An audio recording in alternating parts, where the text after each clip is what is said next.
Hey guys, Kev here, and I am ready to do my first impressions on the Finch Holiday. So this is going to be the last one in the lineup, guys. I've gone through all the Finch knives today, back to back to back. You probably will see them on different days, but I just did a run through of all of them, did my first impressions. I've carried them all for at least a day or so. And I am impressed, guys. I really wanted to do these videos because I just had a lot of good thoughts about Finch Knife Co. I'm just blown away by them at this point. And, yep, this is the last one. This is the Holiday in the Snakewood. I have my LaCroix here, Key Lime.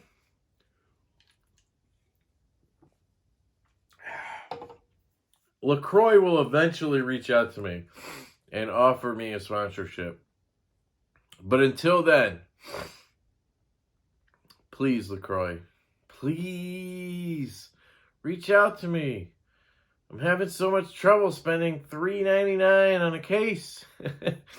No, I'm just kidding. I love LaCroix, guys. Flavored seltzer is the bomb. All right, back to our regularly scheduled first impressions. The Finch Knife Co. Holiday, guys. Just look at this thing. Just look at this thing. And you guys know the first thing I want to say right after I say holiday is, I'll be your huckleberry. Like, I just want to recite lines from Tombstone. I know that Doc Holliday is not just from Tombstone. I know he's a legit, person from history and the OK Corral and all that stuff. But I just always associate him with Val Kilmer in that movie. So sue me, all right? This knife is absolutely, gorgeous. And it has those classic Finch touches.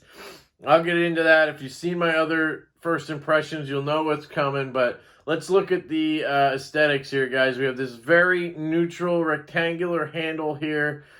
We have this Warren Cliff blade, guys. This thing is incredible. When I first saw this knife, I honestly didn't like it. I thought it was ugly because it had this blade. I was like, why doesn't that have, like a drop point or something cool? And now that I have this knife, oh man, I would not trade this blade shape. This thing slices like a freaking demon. Cuts through paper like butter. I've opened some packages with this thing. I think I cut up an apple. I cut up something for my kid. We were, she's 6-7 months, and, we cut up fruit and kind of mash it into yogurt now. I cut up something with this. I don't know what it was. Mango, I think. But anyway, just look at the thin stock on this thing. Just look at that. I mean, it's incredibly thin, and then it has this full flat grind. Comes down to a very thin edge, in my opinion. It's got to be in the mid to high teens, but with the grind it has, it's like a laser beam, guys. And this is another one that I've poked myself on a few times, like just, classic lefty EDC clumsiness. And this is another one that I've just sat on the couch flipping like crazy. I mentioned this in my 1929 first impressions where I kind of deep dove into Finch and my thoughts and how I got them and everything. So watch that. But I have some very expensive knives. And I'm not saying that to brag, but like I've recently gotten really expensive knives. And I want to reach for these Finch knives. Like these are the knives that stand out to me. I posted on Instagram the other day. And it was like a few new knives I got. It was the Richard Rogers. Here, I'll show you. It was the Richard Rogers OEM Slut right here. Slim utility. This thing is absolutely gorgeous, guys. But it has a couple issues. The pivot tends to come loose. It squeaks a little bit. I emailed them and I've tried Loctiting the pivot. So I'm working on it.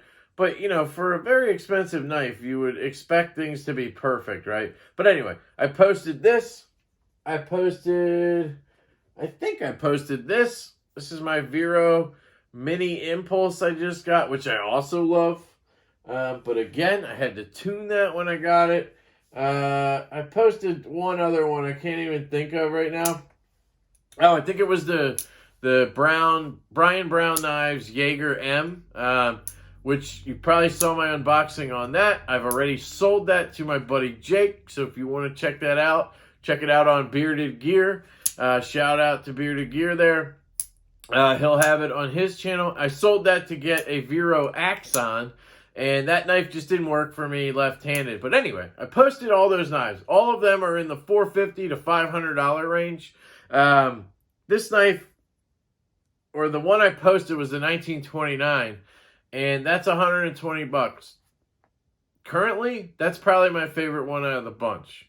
I might like one of the other ones more aesthetically or more in the action department, but I've had to take them all apart. I've had to clean them, tune them, Loctite them, do whatever. That 1929 came just like this Holiday came, just like the Takuna came, just like the Cimarron came. It came with good action on both ends and no issues in terms of blade play or centering. Just well done. And they're so easy to disengage on the lock bar. They're just so fun to play with and fidget with and carry and actually use. These Finch knives are amazing, guys. Like, seriously. I talked about the, what is it called? The point of diminishing returns. And this is it, guys. Once you pass this, I don't think it gets better. I mean, yeah, it would be awesome if they did like sprint runs or something in M390 or did some cool stuff like that with different materials or did a run in titanium or whatever. Okay, but this is the point of diminishing returns, guys. This knife right here for an everyday EDC carry or one of the other Finch knives is absolutely perfect for that. And you need nothing more, nothing less. It's just spot on. Finch Knife Co. You guys have nailed it. Spencer, you nailed it. All right. Sorry, I'm getting excited here, guys. It's the last Finch Knife Co., so I'm just kind of like, I'm all boiled up from my other videos. But back to the first impression. So, yeah, aesthetically gorgeous, right? We're working with stainless steel, a snakewood inlay here, which is really cool. My wife picked this one out. The other option we had was the black micarta. The oxbone was unfortunately out of stock, but I'm actually glad we got this one because this looks absolutely gorgeous. And then it's stainless steel frame, so we're not talking titanium, but we have a titanium milled clip here, which is very well done. Again, this is 154 cm on the blade. So those are the materials you are working with. This clip is really, really good. I like how it has this little hole in it. I like how they set up the two screws up here instead of like top and bottom. They did side to side. It just gives it a different look. It also lets it carry very deep. You only have about this much sticking out of your pocket, so perfect in my opinion. They do use T6 on the screws for the body screws and everything. T8s on the pivot, so if I'm nitpicking a little bit, that kind of goes for all of the Finch knives. But that's kind of standard right now. Not that that excuses everything. They all also have this loom on it, which glows in the dark. I could probably torch it for you. Let's see. Do do do do do do do do do do do do do do do do. All right, there you go. I don't know how well you'll be able to see that, but it is glowing, which is cool. I've never like seen them in the dark, so I'll have to test that like tonight when I go to bed or something. I'll turn all the lights off and I'll pull them out of my case and see if these are charged up or anything. But I seriously doubt that. They're basically just there because Finch Knife Co. is somehow associated with watchmaking. As far as I understand, there's like a watch company called Raven, I think it's called. I don't know how that all works, but they do watches apparently, or connected to a company that does so. They're just kind of showing off there by putting a loom into the handle, which I think is absolutely cool. So, yep. Clip is cool. We talked aesthetics are awesome. Ergonomics, again, neutral handle. They nail it with the neutral handle. I fit all 4 fingers on this one. The only kind of hot spot on this one is this corner right here. So depending on how I hold it, if I hold it kind of down here, that little corner can dig into my palm a little bit. If I hold it more like this, I guess this is called a hammer grip. If I hold it like this, I don't have that issue, right? Or maybe it's well, that'd be a draw cut. I don't know, whatever. So there's that, and they have the classic Finch angled flipper tab, so you can get up on it like this, and then you have full control of that blade. And I absolutely love that about all their knives so far. They all have that. It's a really cool kind of signature along with the loom. And one other thing I've mentioned before, I think, on the action is it's just incredible. So if I go to the break, it shoots out. When I first got this, it would, I don't know if it deployed all the way, but just from, playing with it for, an hour maybe or whatever, a few flips, it was really good. If I give any gas to it on the lightning or on the light switch, it almost feels assisted. Like, it's that good. This blade is so lightweight, it just shoots out of there. Locks up reliably every time. And in classic QSP and Finch, the way QSP does their lock bars is just incredible to me. In QSP and Finch fashion, this lock bar is so easy to disengage. It's almost like it's not there. I swear, you just put a little pressure, boom. You don't feel anything dig in. You don't feel anything uncomfortable. It doesn't ever become a pain to flip or close this knife. It's just so much fun.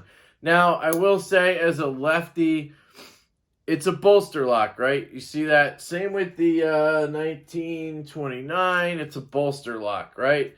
So basically what that means, it's a hidden frame lock. You can see the frame down here. You can see the relief cut down here. Same thing on this guy. And it hides half of the frame lock, or 3/4 of it, basically. So as a lefty, it helps a lot because you don't have all these places where you can cause lockup issues with the frame lock pressure, right? But I have found once in an absolute blue moon, I put my thumb in the wrong place, and I wasn't able to deploy the knife because I put a little pressure here. It can happen with this knife, but it's not nearly as much of a culprit as many other knives.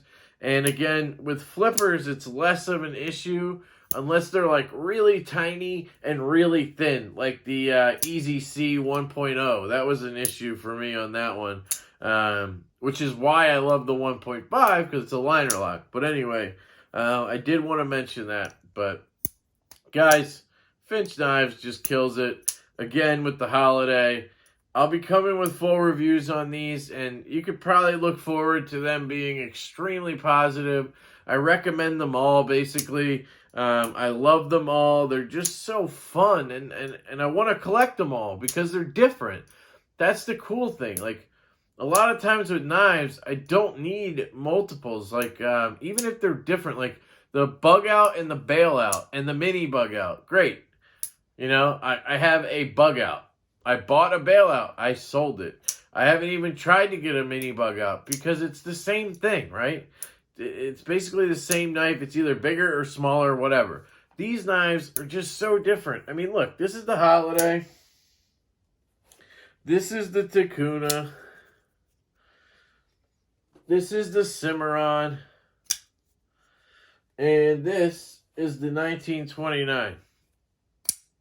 I mean, yeah, there's a little bit of a similarity between the Holiday and the 1929, but they're also so different. Look at the blade shapes, right? Hold on, let me put these two away. I mean, these two are clearly different, right? And I would say these two are my favorite anyway. just because of the way those lock bars are like butter. But these are totally different, right? I mean, yeah, they're similar in construction, but overall they're different. You would want both of these because you get a cool small kind of back pocket carry or even fifth pocket, maybe nah. And then you get like a primary super slicer, and this thing slices like a demon too, but it's just so cool. You get a drop point with belly. You get a Warren Cliff like a razor blade. Finch knives, guys. That's all I can say is, collect them all, baby. So anyway, I will follow up with my full reviews on these guys. Absolutely appreciate you listening to me rant and rave as usual. I hope you have a fantastic day, and I will catch you later.